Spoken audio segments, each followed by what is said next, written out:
जय हो।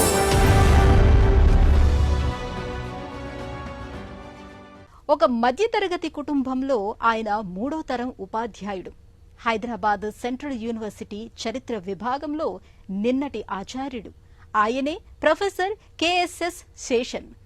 రెవల్యూషన్ అయినా చారిత్రక ఎవల్యూషన్ అయినా ఆసక్తి కలిగేలా పాఠాలు బోధించిన ఆ చరిత్రకారుడు ఇప్పుడు కర్షకుడిగా మారారు. చిత్తూరు జిల్లాలోని తన స్వగ్రామంలో ఉద్యాన సేద్యం చేపట్టి నవచరిత్ర రాస్తున్నారు.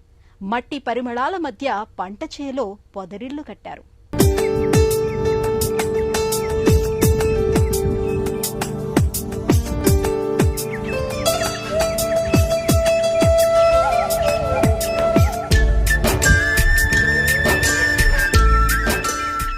బొల్లారం అస్వికతల తిరుగుబాటైనా, బోల్షేవిక్ రెవల్యూషన్ అయినా, కరవు కాటకాలను దూరం చేసిన కాటన్ దొర కబుర్లు, వాణిజ్య వ్యవసాయాలు, తెల్లదొరతనంపై తిరుగుబాటుతో ఉరికొయ్యల ఊయలలోకిన వీరులైన పాలికాళ్లు, అన్ని చరిత్రలన్నీ కళ్ల ముందుంచే ఆ మాస్టారు ఓ నడుస్తున్న చరిత్ర. హైదరాబాద్ సెంట్రల్ యూనివర్సిటీలో పనిచేసిన ఆ ఆర్థిక చరిత్రకారుడు ప్రొఫెసర్ శేషన్ తమ చరిత్ర, మూలాలు, సంస్కృతి తెలియని వ్యక్తులు, వేర్లు లేని చెట్ల లాంటి వారని అంటారు జమైకా రచయిత మార్కస్ గర్వే.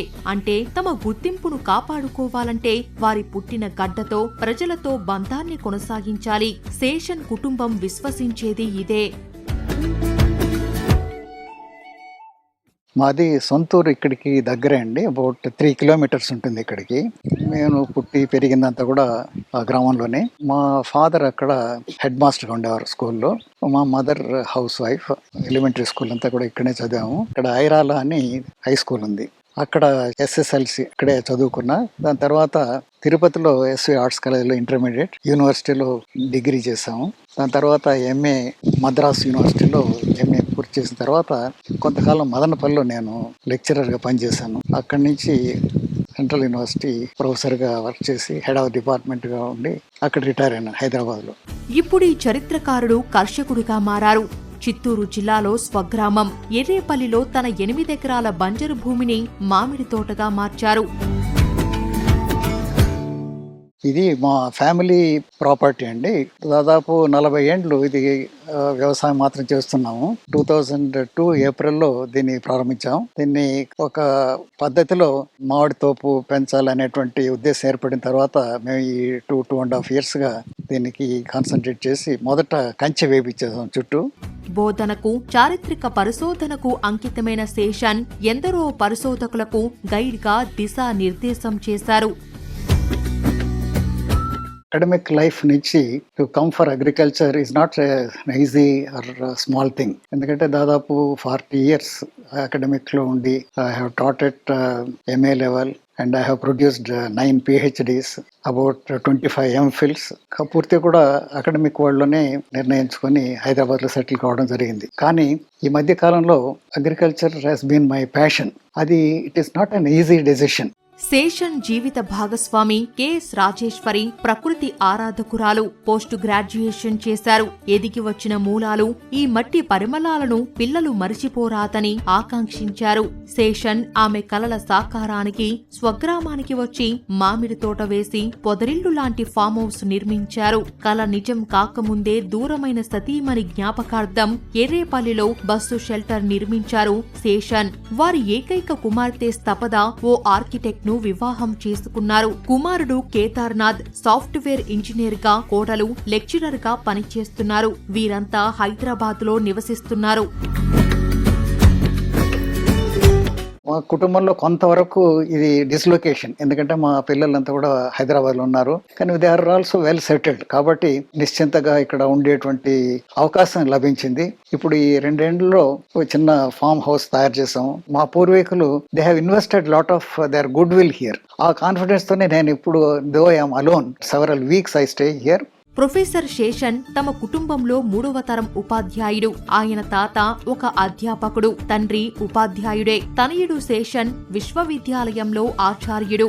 బోధన, పరిశోధన ఆయనకు ప్రాణం. వ్యవసాయం చేస్తున్నా విద్యాంశాలపై తన ఇష్టం కొంచెం కూడా తగ్గలేదు. మేము దీనిపైన వ్యవసాయాన్ని ప్రాసెస్ ఆఫ్ కల్టివేషన్ చూసేవాళ్ళం, కానీ మా కుటుంబ నేపథ్యం ఏంటంటే ఉపాధ్యాయులుగానే ఉన్నారు కాబట్టి ఫాదర్ కానీ మా గ్రాండ్ ఫాదర్ కానీ వాళ్ళు ఎవరికి కూడా భూములు ఉండేవి. శేషన్ రాసిన early anti British revolts in Andhra అనే పుస్తకం ఆంధ్ర, హైదరాబాదులో బ్రిటిష్ వ్యతిరేక తొలి తిరుగుబాట్లు పేరుతో తెలుగులో ప్రచురితమైంది. తెలుగు అకాడమీ అభ్యర్థనతో తన ఆంగ్ల పుస్తకాన్ని శేషన్ స్వయంగా తేనీగించారు. శేషన్ పాలెగారుల వీరోచిత గాథలను ఎంతో ఆసక్తిదాయకంగా వివరిస్తారు. పాలెగాడి కోట ముందు టీవీగా నిలుచొని ఆయన ఆ చరిత్ర వివరిస్తుంటే ఆరు బయట తరగతి గదిలా బావుంటుంది. ఈ కొండకు దుర్గం అని పేరండి. విజయనగర సామ్రాజ్య కాలం నుంచి కూడా పాళేగారులని ఉండేవాడు. ఈ ప్రాంతాన్ని ఆ రోజుల్లో పుల్లూరు పాళేగారు పాలించేవాడు.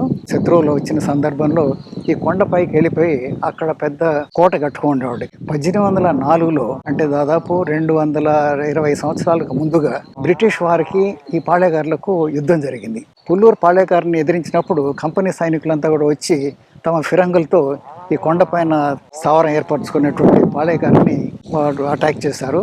వాళ్ళ ధాటికి భయపడి అతను కిందికి ఆ జత్తు నుంచి కిందికి దిగేసి ప్రక్కన ఉండేటువంటి కడప జిల్లాకు వెళ్ళి అక్కడ థామస్ మన్రోకు లొంగిపోయాడు. దాని తర్వాత బ్రిటిష్ వారి పరిపాలనకు ఈ ప్రాంతం అంతా కూడా రావడం జరిగింది. కరువు కాటకాలపై శాస్త్రీయ అధ్యయనంలో శేషన్ నిపుణుడు. ఈ కరువుల్లో అత్యధికం మానవులు తెచ్చినవేనని అంటారు. డొక్కల కరువు నుండి గొప్ప బెంగాల్ కరువు వరకు ఆయన వాటిని లోతైన మానవ వైఫల్యాలుగా, విషాదాలుగా చూశారు. ఇక్కడ వచ్చిన తర్వాత దాదాపు 36 ఆర్టికల్స్ రాశాను. దాంట్లో ఎర్లీ యాంటీ బ్రిటిష్ రివోల్ట్స్ అని చెప్పి చాలా ప్రతిష్టాత్మకమైనటువంటి ఒక పబ్లికేషన్. పాళేగారుల విప్లవాన్ని గురించి, ఈ కొండపైన జరిగినటువంటి ఆ యుద్ధం గురించి కూడా రాయడం జరిగింది. తర్వాత ఇంకొక పుస్తకం ఫ్యామిన్స్ అండ్ ఫ్యామిన్ రిలీఫ్ మెజర్స్ అని చెప్పి రాయలసీమ ప్రాంతంలో కరువులు సంభవించడం, ఆ కరువులు కారణాలు ఏంటి, 19వ శతాబ్దంలో జరిగినటువంటి సమాచారాన్ని అంతా కూడా క్రోడీకరించి దీన్ని పబ్లిష్ చేయడం జరిగింది. లాభదాయక సేద్యంలో ఉద్యానవన పంట కీలకమని గుర్తించిన శేషన్ తన స్వగ్రామంలో మామిడి తోట వేశారు. 8 ఎకరాలు ఇది. ఈ 8 ఎకరాలను 450 చెట్లు పెట్టాము. అందులో సగం తోటాపురి అంటే బెంగళూరు అంటారు, సగం నీలం చెట్లు పెట్టడం జరిగింది. గెస్ట్ హౌస్ లాగా ఒకటి కట్టుకున్నాము ఇక్కడ ఉండడానికి. ఇక్కడ చాలా స్వచ్ఛమైనటువంటి గాలి, మంచి కూరగాయలు దొరుకుతుంది. అమెరికన్ రచయిత హెన్రీ డేవిడ్ థోరో రాసిన వాల్డెన్ అనే పుస్తకం శేషన్ను ఎంతో ప్రభావితం చేసింది. మహాత్మా గాంధీని ప్రభావితం చేసిన పుస్తకం అది. ఈ పుస్తకంలో భావాలు శేషన్ మనసును తాకాయి. ఆయన జీవన శైలినే మారిపోయింది. డేవిడ్ థొరియో ఒక సామాన్యమైనటువంటి కుటుంబంలో జన్మించి అతడు చాలా సాధించాడు. కానీ తర్వాత కాలంలో ప్రభుత్వానికి వ్యతిరేకంగా ఉండాలనేటువంటి ఒక నిర్ణయం తీసుకొని ఊరికి దూరంగా వెళ్ళి తన యొక్క పొలంలో 2 years 2 months and 2 days he stayed alone.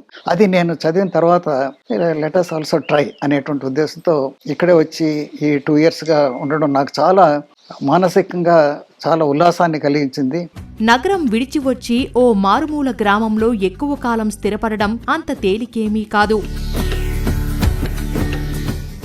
Form పరంగా నాకు చాలా సంతృప్తినిచ్చేటువంటిది ఏంటంటే ఇక్కడ చాలా ఉదయం సూర్యోదయం నుంచి కూడా సూర్యాస్తమయం వరకు there is no moment which is dull. Every moment is very living and challenging.